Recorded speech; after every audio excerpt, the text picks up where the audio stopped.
এখানে আসলেই মনে হয় গ্রামে চলে আসছি। অপূর্ব সুন্দর একটা গ্রাম মনে হয়। যেদিকেই তাকাবে সেদিকেই দেখবে সবুজ আর সবুজ। কি নেই এখানে? মাঠ ভরা ফসল, ধানের ক্ষেত, পুকুর ভরা মাছ, সবই আছে এখানে। আমার কাছে অনেক ভালো লাগে এই জায়গাটা। খুবই সুন্দর একটা জায়গা, খুবই সুন্দর পরিবেশ। বারবার আসতে মন চায়। আমাদের তো দূরে কোথাও যাওয়ার মতো আসলে টাকা নাই, তাই সবসময় বাসার কাছেই আসি।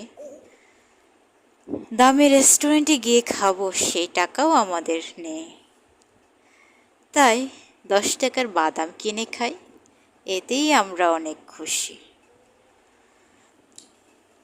দামি গাড়ি, দামি পোশাক পরার মতো আমাদের সামর্থ্য নেই।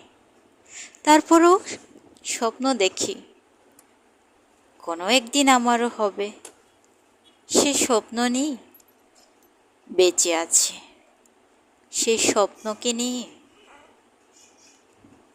এগিয়ে যেতে চাই। তো আমরা চলে আসলাম এখানে। বাচ্চাদেরকে একটু ছেড়ে দেব, তারা যেহেতু একটু দৌড়াদৌড়ি করে। বাসায় তো থাকে সারাক্ষণ ঘরবন্দি, বাসায় তো দৌড়াদৌড়ি করতে পারে না। তো এখানে আসতে যেতে একটু তারা তাদের মতো করে একটু খেলাধুলা করে, দৌড়াদৌড়ি করে। তো এখানে আসলে ভালোই লাগে। মানুষজনও ছিল না তেমন। আমরা গিয়েছিলাম হচ্ছে শনিবারে, এটা শনিবারের ভিডিও। তো আপলোড করতে আসলে সময় পাইনি, তাই আজকে ভিডিওটা এডিট করে দিয়ে দিলাম। তো এই তো আমার ছোট ছেলে, তার বাবা হাত ধরে হাঁটা শেখাচ্ছে। আমার ছেলে কিন্তু হাঁটতে পারছে, একটু একটু হাঁটছে। তো এখন তাকে হচ্ছে এই যে গাছের মধ্যে ছেড়ে দেব, যাতে একটু মাটির ছোঁয়া পাই। তো এই গরুটার সাথে আমি একটু সেলফি তুলতে চাচ্ছিলাম, গরুটা চলে গেল।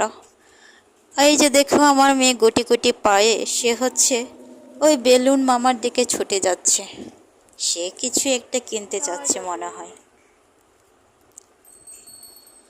দেখি সে কি কিনে, কি চাই।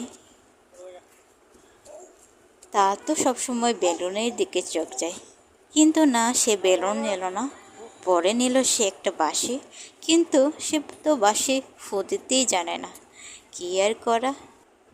এই যে বারবার ফু দিচ্ছে, কিন্তু কোনো মতেই বাঁশি